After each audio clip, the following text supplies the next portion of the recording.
997, 998, 999, 1000.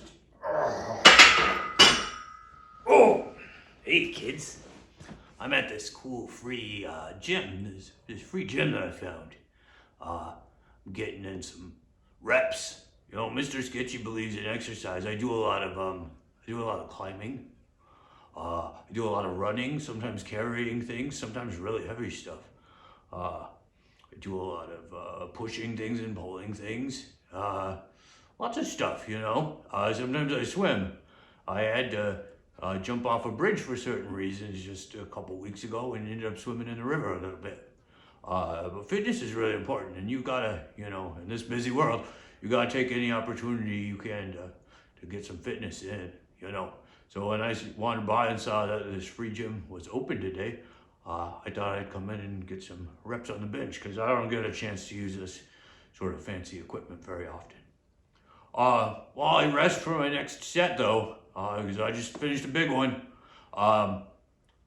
let's make a little sketching video. What do you say? Does that sound good? All right, let's get started. All right, kids. So today we're going to be talking about drawing cylinders and tubes. So we're going to start off now by looking at kind of the way cylinders behave in space when we're looking at them. So we're going to divide the page up into 4 sections. And yours can be portrait orientation. Mine's landscape just because that's the way the screen's shaped. But you just need 4 boxes. So in the first box on the upper left, we're going to draw just a regular cylinder. But before we do that, we want to take a look at how circles work in space and what they look like. So let's go ahead and get a visual aid here. We've got circles that are going to make the top and the bottom of the cylinder. And then you've got kind of a curved flat plane that wraps around to make the sides. So if we take a look at this roll of masking tape here, we can see how circles work. When we look at it head on, we have a circle. As it twists in space, that circle starts to get squished. This is what we call foreshortening.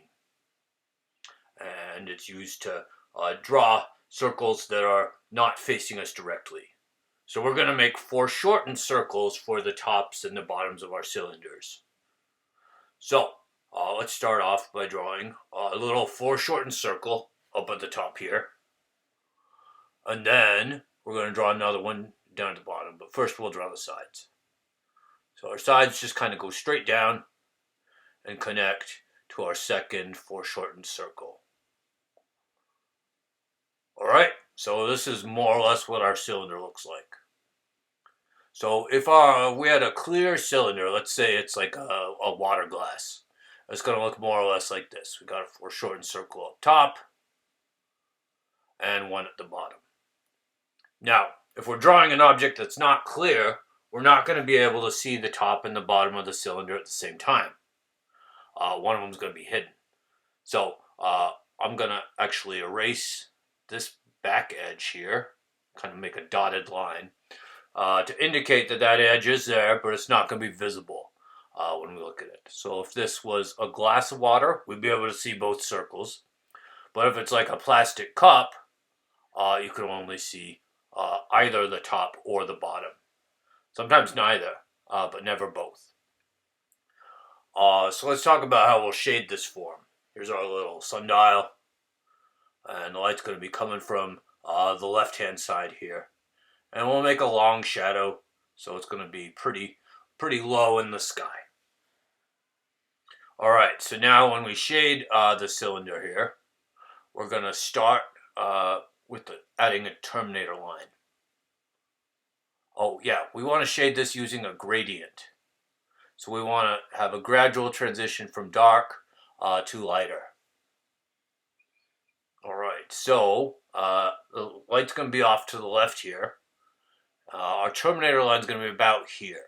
It's almost coming from directly to the left. It's a little bit behind me. So that's where the shadow is going to be. And then to the left of that line, we're going to have a gradient where we transition slowly towards the light area.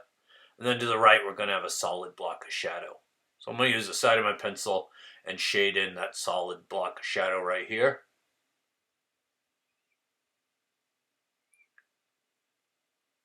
I want to shade that to about a 4 on a value scale, on a 5 value scale, and then just have a little bit of a gradient.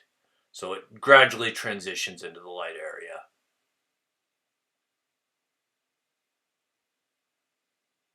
Smooth that out a little bit. You can darken it a little bit, adjust it until you're happy with it. The cast shadow is going to come out at the same angle as the cast shadow on my sundial there. So it's going to look something like this.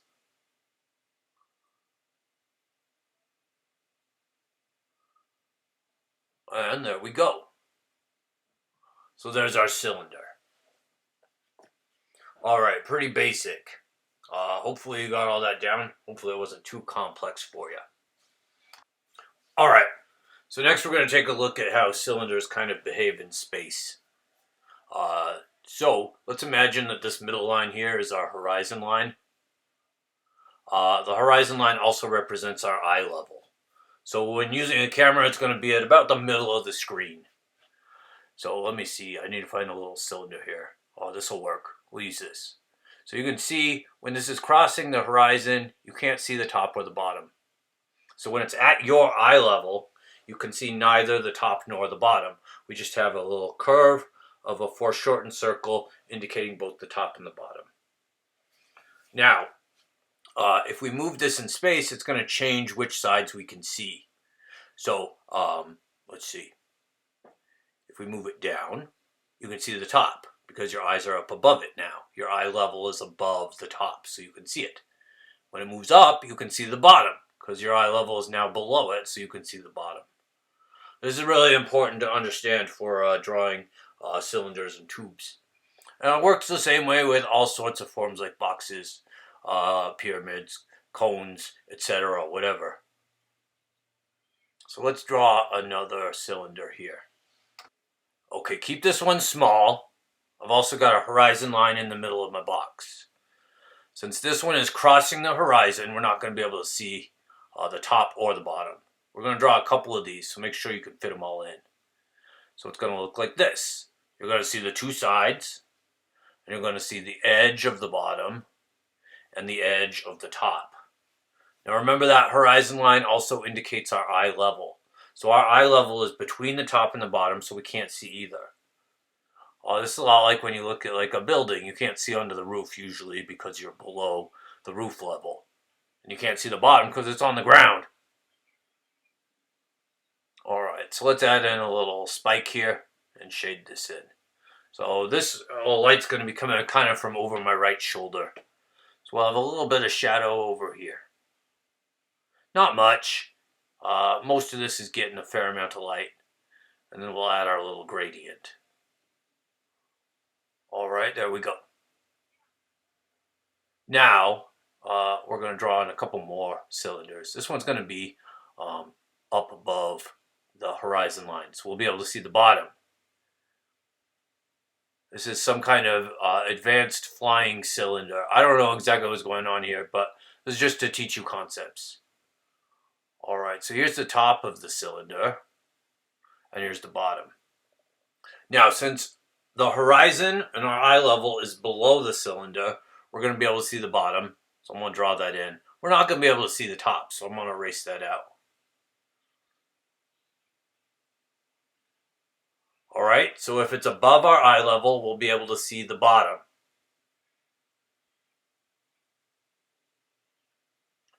Draw that in darkly, and I'm going to do a little bit of shading.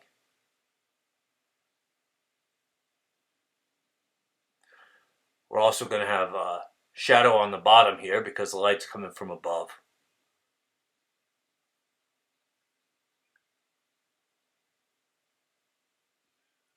So for our next one over here, this one's going to be below the horizon line and below our eye level.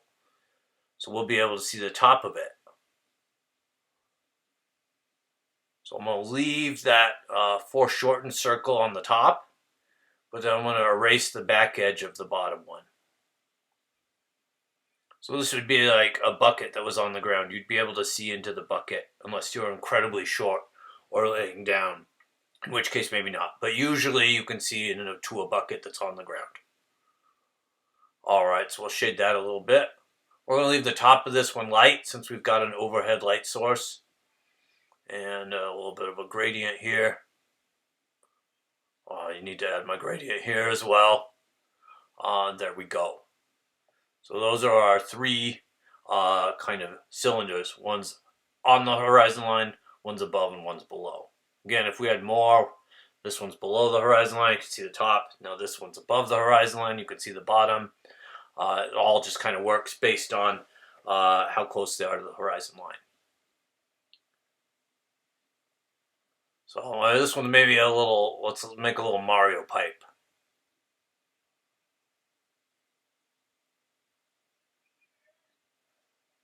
This goes to the warp zone.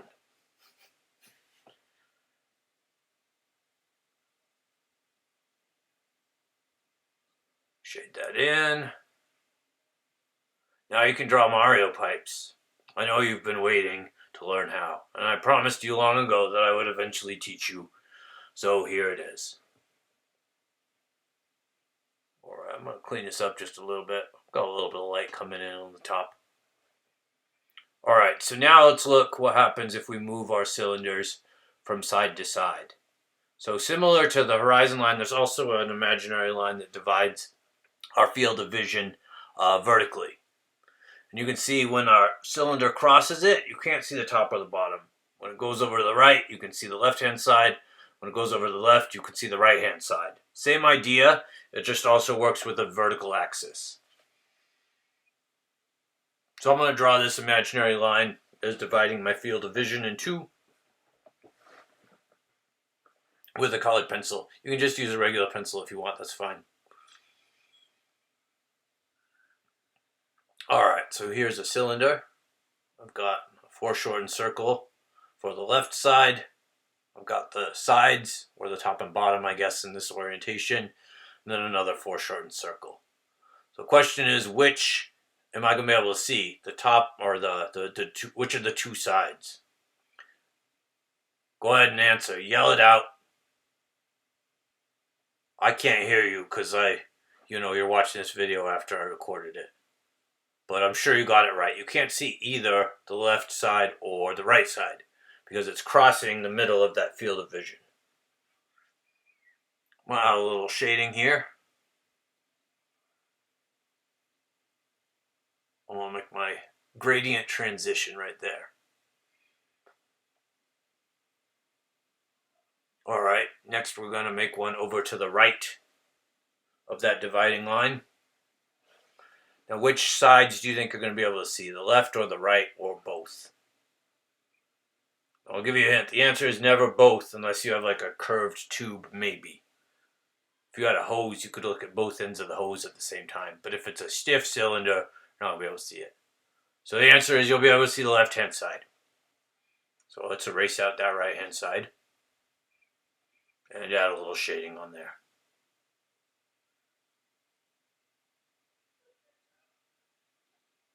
Alright, and add a little bit of a gradient. So we go from a dark shading to a light shading and kind of gradually fade it into the light area.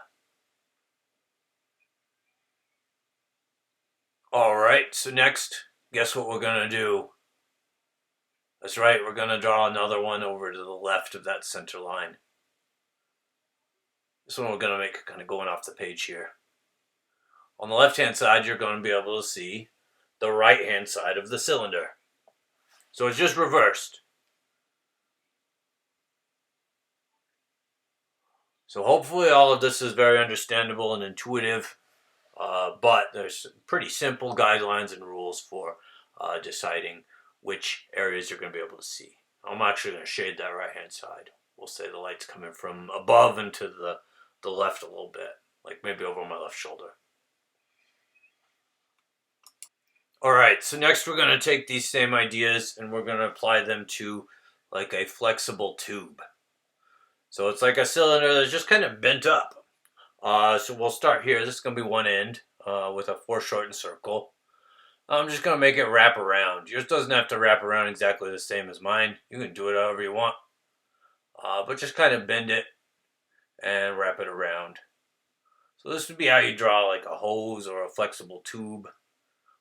Maybe like a bar that had bent into a shape. Here's the other end here. And there we go. So we kind of sketched out our little tube here. So I'm going to actually draw this in because I think I'm going to be able to see this end, just kind of based on where it's positioned. For this end, however, I don't think I'm going to be able to see the opening. I think it's kind of, looks like it's facing away from me as I'm looking at this. So I'm going to go ahead and erase the bottom of this circle here.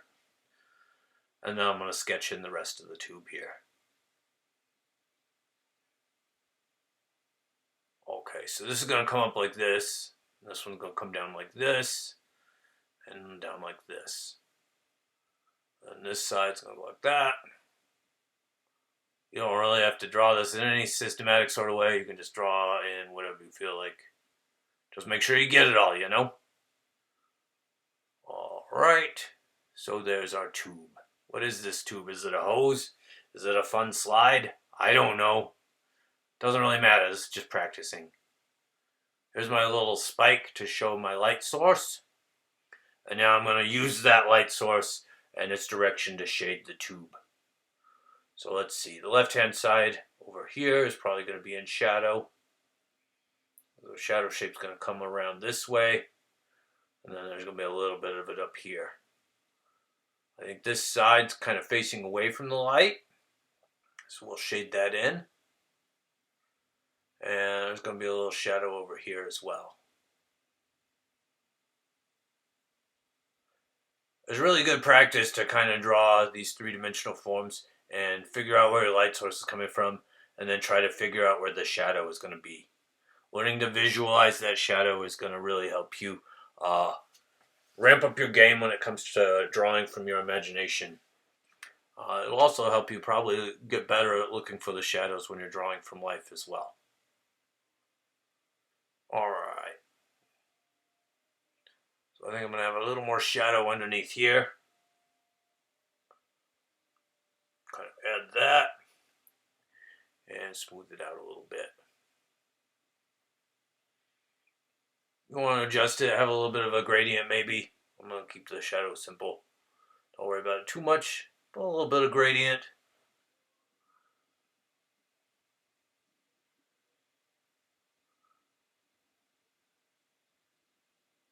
And there we go.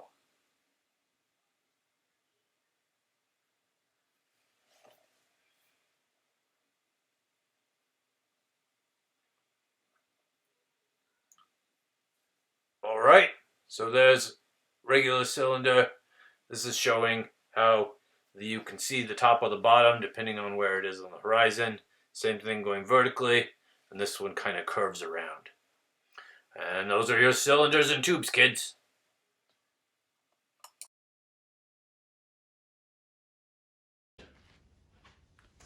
We ready? Okay, yeah. Just keep it tight. Use the 2x camera. Keep it tight on me.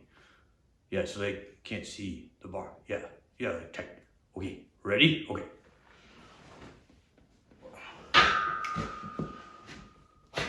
Okay, here we go.